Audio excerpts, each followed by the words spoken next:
Hi guys, napakalungkot mo yung araw ko ngayon kasi yung isda ko patay. Hindi kasi nag-announce yung si Biko namin na mag-run out ngayon, kaya tuloy patay lahat. Ang natira na lang guys yung mga monster fish ko. Na-try ko nga salbahin sila pero wala na eh.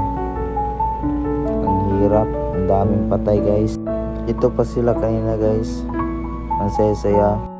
Pero ngayong gabi ay walang kuryente, kaya yun, ubos lahat, patay lahat yung koi ko.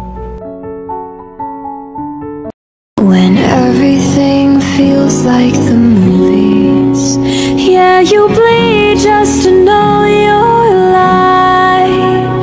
And I don't want the world to see me, 'cause I don't think that